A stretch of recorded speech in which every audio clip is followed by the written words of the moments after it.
Praise the Lord. सबको जय मसीह की। प्रिय प्रभु के जन, प्रभु के लोग, प्रिय कलिसिया, मैं सबको दिल के साथ प्रेज द लॉर्ड, जय मसीह की।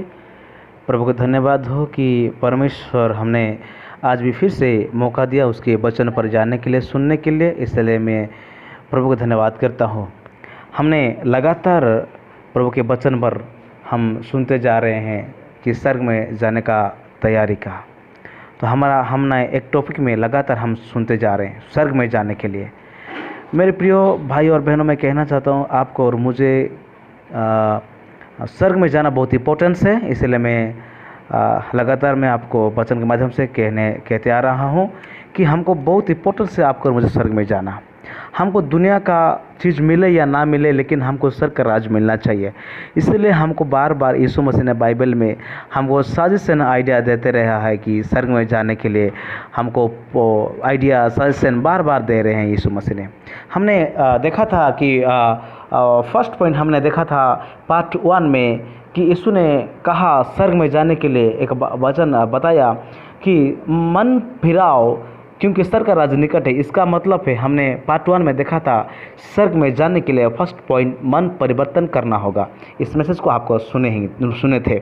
और सेकंड पॉइंट था पार्ट 2 में यह था कि जल और यीशु मसीह ने कहता है जल और आत्मा से अगर कोई बपतिस्मा ना ले तो बस स्वर्ग के राज में प्रवेश नहीं करेगा। ये है पार्ट 2 था, सेकंड पॉइंट था।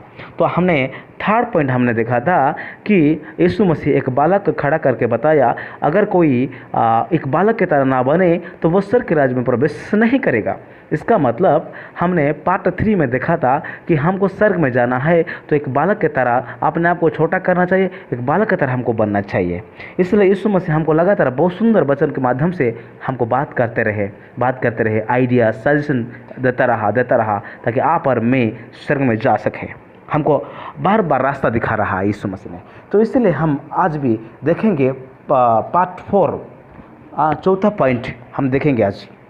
यहाँ पर भी यीशु ने स्वर्ग में जाने के बारे में बताया है। तो मेरे प्रिय भाई और बहनों, मैं विश्वास करता हूँ कि इस वचन के माध्यम से आपके जीवन में बहुत प्रभु के कार्य हो रहा है और आपके जीवन में कुछ परिवर्तन आ रहा होगा जरूर, क्योंकि यह परमेश्वर का वचन है और यीशु मसीह जो बात कहा है उस बात को हम आपके बीच में रख रहे हैं। लेकिन हम आपको और मुझे कैसे भी करके हमको स्वर्ग में जाना है, पहुँचना है, तो इसलिए अपने आप को तैयार करना है और वचन आपको और मुझे तैयारी करेगा। तो ज़रूर मैं विश्वास करता हूँ इस वचन आप सुन रहे हैं और इस वचन आपके जीवन में ज़रूर कुछ बदलाव लेके आ रहा है। तो आज आइए हम देखते हैं पार्ट 4 चौथा पॉइंट है। चौथा पॉइंट में हम 2 चीज़ बताएंगे आज, 2 रेफरेंस लेके हम बताएंगे, 2-3 रेफरेंस लेके। और फर्स्ट ये बताएंगे मत्ती रचित सुसमाचार उसका 5 अध्याय 3 पद में लिखा है। यीशु कहता है धन्य है वो जो मन के दिन है क्योंकि स्वर्ग का राज उन्हीं का है। यहाँ पर भी स्वर्ग के राज के बारे में यीशु ने कहता है। मत्ती रचित सुसमाचार 5 अध्याय 3 पद में लिखा धन्य है वो जो मन के दिन है क्योंकि स्वर्ग का राज उन्हीं का है। इसमें मन के दिन है, मन के दिन के बात बताया यीशु ने। अगर हम इंग्लिश में देखेंगे तो उसमें स्पिरिट लिखा है, इसमें मन लिखा है, और इंग्लिश में हम देखें तो स्पिरिट लिखा है।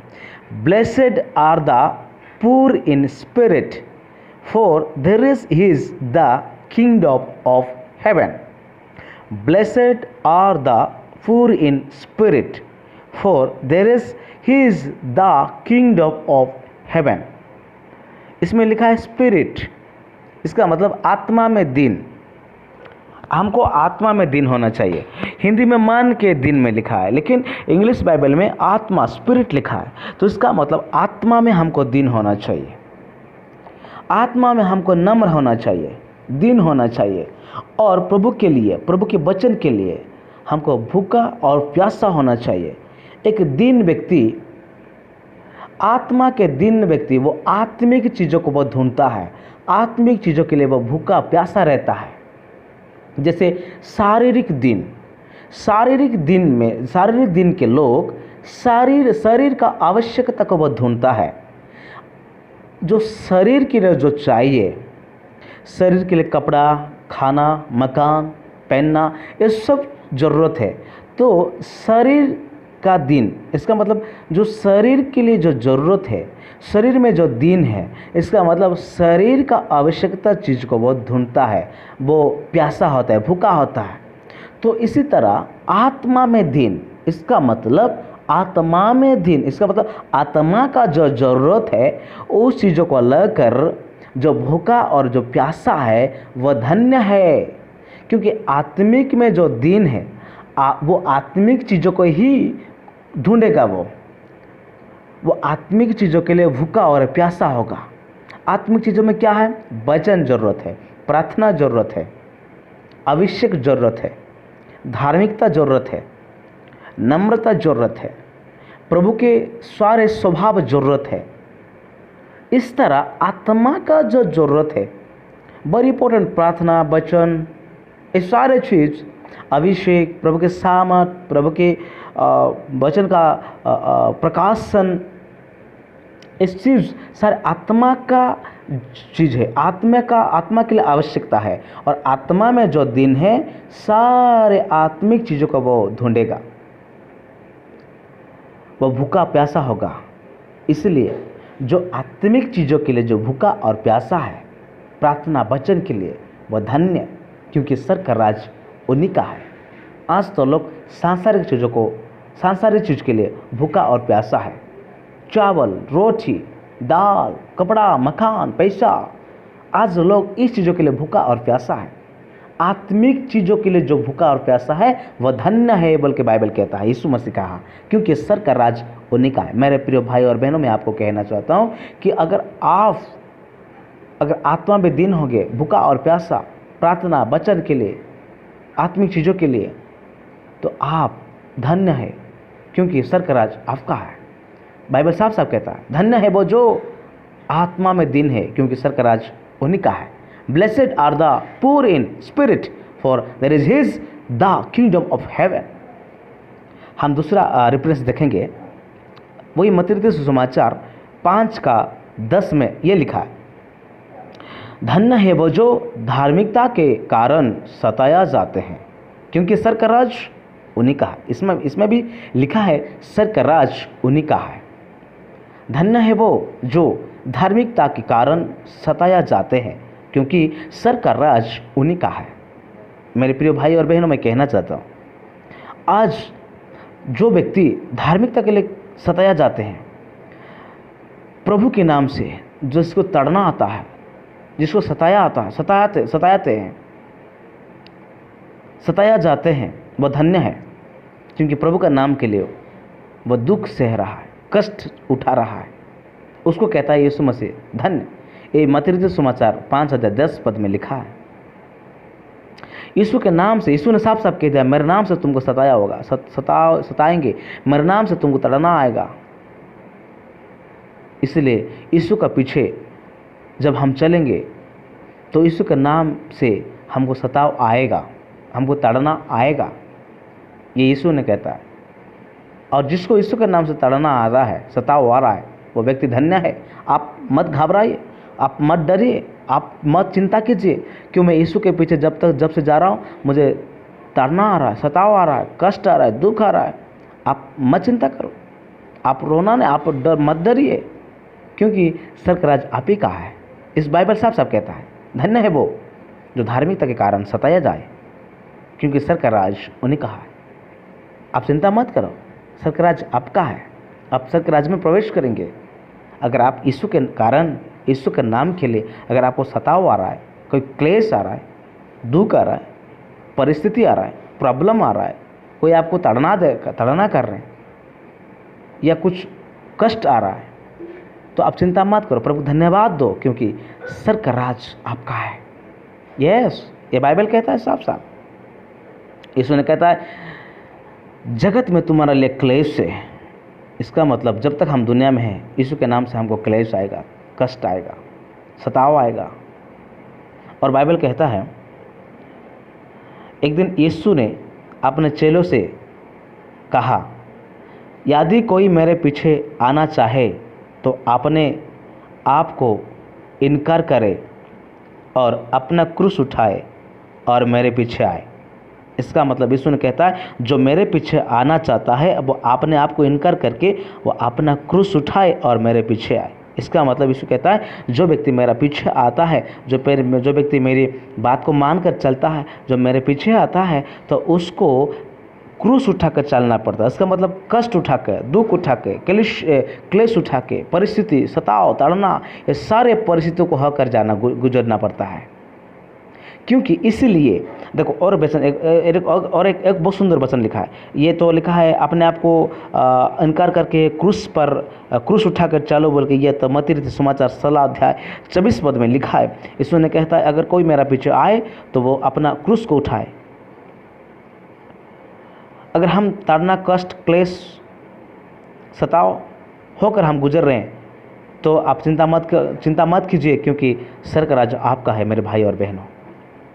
आपको स्वर्ग का राज्य मिलेगा। एक दिन पतरस ने यीशु से पूछा, यीशु गुरुजी, हमने सब कुछ छोड़ दिया, अपना मकान, अपना परिवार, अपना बिजनेस, सब कुछ छोड़ के आपके पीछे आए, और आपके पीछे आने के बाद भी हमको ताड़ना, क्लेश, दुख, कष्ट, क्लेश होकर गुजरना पड़ रहा है, तो हमको क्या मिलेगा? यीशु ने कहा कुछ नहीं मिलने वाला है, लेकिन अनंत जीवन मिलेगा और स्वर्ग का राज्य मिलेगा। देखिए मेरे भाई और बहनों, दुनिया में ना, दुनिया का चीज़ के लिए आप मत भागो। सबसे इंपॉर्टेंट पॉइंट है स्वर्ग का राज्य। हमको अनंत जीवन मिलना चाहिए। लोग कहते हैं मरने के बाद कुछ नहीं, मरने के बाद अनंत कालीन का जीवन है, उसको हमको मिलना चाहिए। स्वर्ग के राज्य में प्रवेश करना है। इसलिए क्लेश आएगा, संकट आएगा, दुख आएगा, इसलिए फिर भी हमको स्वर्ग के राज्य में हमको प्रवेश करना है। देखिए और एक वचन में हम देखते हैं, यूहन्ना उसका 15-19 में लिखा है, यदि तुम संसार के होते तो संसार अपने से प्रेम रखता, परंतु इस कारण कि तुम संसार के नहीं वरन मैंने तुम्हें संसार में से चुन लिया है, इसीलिए संसार तुम्हें से बहर रखता है। अगर संसार में हमको क्लेश, कष्ट, बहर, ताड़ना, प्रॉब्लम, सताव आ रहा है, इसका मतलब प्रभु धन्यवाद दो कि हम जगत से उत्पन्न नहीं हुए हैं, हम जगत से नहीं हैं, बल्कि परमेश्वर हमको जगत में चुन लिया है।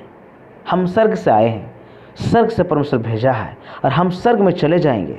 इसलिए दुनिया हमको नहीं पहचानता, हमको इसलिए दुनिया प्रेम नहीं करता, इसलिए दुनिया हमको बहर रखता है, इसलिए हमको सताव आता है, इसलिए हमको क्लेश आता है, इसलिए हमको तड़ना आता है, इसलिए हमको दुख आता है, कष्ट आता है। इसलिए हमको यीशु ने कहता है क्रूस उठाकर चलना पड़ेगा मेरे पीछे अगर चलना है तो। अगर मेरे भाई और बहनों यीशु का पीछे अगर हम नहीं चलेंगे तो हमको स्वर्ग का राज्य नहीं मिलेगा, हमको अनंत जीवन नहीं मिलेगा। अगर आपको अनंत जीवन चाहिए, आपको स्वर्ग का राज्य चाहिए, तो आप और मुझे यीशु का पीछे जाना चाहिए। और यीशु कहता है जो मेरे पीछे आना चाहता है वह अपने आप को इनकार कर दे और अपना क्रूस उठाए और मेरे पीछे आए। अगर आप चाहते हैं स्वर्ग में जाने के लिए, तो हमने देखा मन में दिन, आत्मा में दिन होना चाहिए, आत्मिक चीज़ के लिए भूखा प्यासा होना चाहिए, और धार्मिकता के लिए हमको तड़ना आएगा, सताव आएगा, क्लेश आएगा, इस सारे चीज़ों में हमको सहन करना है। और प्रभु को धन्यवाद देना चाहिए कि हम जगत से उत्पन्न नहीं हुए हैं, वरन संसार में हमको परमेश्वर ने चुन लिया है और हमको स्वर्ग से भेजा है और हमको परमेश्वर स्वर्ग में ले जाना चाहता है। इसलिए हम सब, आप और मैं स्वर्ग से आए हैं, इसलिए दुनिया हमको बहर रखता है, इसलिए दुनिया हमको नहीं पहचानता है, इसलिए दुनिया हमको प्रेम नहीं करता। यीशु ने कहता है अपने दुनिया में आया लेकिन अपना दुनिया अपने आपको मुझे नहीं पहचाना, बल्कि यीशु कहता है यीशु को भी तो नहीं पहचाना। बाइबल में प्रभु के दास भक्तों को सबको सताव आया है, तड़ना आया है, बहुत सारे प्रभु के लोगों को, प्रभु के जन को सताव आया। पौलुस को आया, पतरस को आया, यूहन्ना को आया, प्रभु के चेलों लोगों को सताव आया, पौलुस को आया, हाँ, मूसा को आया, ऐसे बाइबल में एलिया को आया, ऐसे बाइबल में बहुत सारे प्रभुदास भक्तों हैं, दानिएल को आया, ऐसे बहुत सारे प्रभुदास भक्तों हैं बाइबल में, सबको सताव आया, दुख आया, कष्ट आया, क्लेश आया, ताड़ना आया। इन लोग क्रूस उठा कर चले, अपने आप को इनकार कर दिए, लेकिन सबको अनंत जीवन मिला, स्वर्ग राज्य में मिला। वो लोग सब स्वर्ग राज्य में प्रवेश करेंगे। इसलिए आपको और मुझे स्वर्ग में जाना है, आपको स्वर्ग में जाना है, तो अपने आप को इनकार करना है, क्रूस उठाकर चलना है यीशु के पीछे। अगर ताड़ना आ रहा है, कोई आपको सताव रहा है, आपके परिवार से या आपके खानदान से या आपके गांव से या आपका शहर से या आपके समाज से कोई प्रॉब्लम, कोई तकलीफ, कोई सताव आ रहा है, तो आप चिंता मत कीजिए, प्रभु को धन्यवाद दो, क्योंकि परमेश्वर आपके लिए स्वर्ग का राज तैयार करके रखा है और आपको स्वर्ग के राज में प्रवेश करेंगे और आपको परमेश्वर स्वर्ग के राज में लेके जाएंगे। आप चिंता मत करो, प्रभु को धन्यवाद दो, क्योंकि परमेश्वर आपको चुन लिया है। धन्य है वो जो प्रभु के नाम से सताया जाते हैं। आप धन्य हो भाई और बहनों, आप जो भी हो, अगर प्रभु के नाम से अगर सताव आ रहा है तो आप धन्य हो। यीशु कहता है आप धन्य हो और आपका ही स्वर्ग राज्य है। इसलिए हमको और मुझे आपको और मुझे स्वर्ग के राज में प्रवेश करना है। देखिए, इस सारी चीज़ों को हमको सहन करना है। यीशु ने कहता है फराइत 1:8 में, जब पवित्र आत्मा तुम्हारे ऊपर आएगा तो तुम सामर्थ से भर जाओगे। देखिए, पवित्र आत्मा हमको मदद करेगा सहन करने के लिए। आप प्रार्थना करो, पवित्र आत्मा में भरपूर होकर आप प्रार्थना करो। जब पवित्र आत्मा आपके ऊपर आएगा तो आपको सारे क्लेश और दुख, ताड़ना, कष्ट को सहन करने के लिए पवित्र आत्मा आपको मदद करेगा। और जब पवित्र आत्मा आपके ऊपर आएगा तो सामर्थ्य मिलेगा, वही सामर्थ क्लेश, दुख, कष्ट, प्रॉब्लम को आपको सहन करने का सामर्थ्य मिलेगा। इसलिए आप ज़्यादातर प्रार्थना में रहना और प्रभु से, पवित्र आत्मा से बोलो कि मुझे सहन करने के लिए सामर्थ्य दो। पवित्र आत्मा जब आएगा तो आपको सारे संकट, क्लेश, ताड़ना को सहन करने के लिए सामर्थ्य देगा। यस, इसमें कहता है पवित्र आत्मा आपको मदद करेगा, आपको सहन करने के लिए मदद करेगा, सामर्थ्य देगा। आप प्रार्थना में लगातार रहना, वचनों में लगातार रहना, सारी चीज़ों को हमको सहन करने के लिए पवित्र आत्मा वचन हमको मदद करेगा। इसलिए we are needs Holy Spirit. पवित्र आत्मा हमको जब आएगा हमारा अंदर तो हमको सामर्थ्य देगा। मेरे भाई और बहनों, आप चिंता मत कीजिए, आपको स्वर्ग का राज मिलने वाला है। आप स्वर्ग में राज प्रवेश करेंगे, आपको अनंत जीवन मिलेगा। अगर सताव आ रहा है तो प्रभु धन्यवाद दो। यस, ये सच्चाई है। आपको कष्ट आएगा, क्लेश आएगा, लेकिन सारी चीज़ों को सहन करके हम प्रभु के पीछे चलना है, क्रूस उठाकर चलना है। इस वचन के माध्यम से आप सभी को बहुत अच्छे प्रभु आशीष दे। आमीन।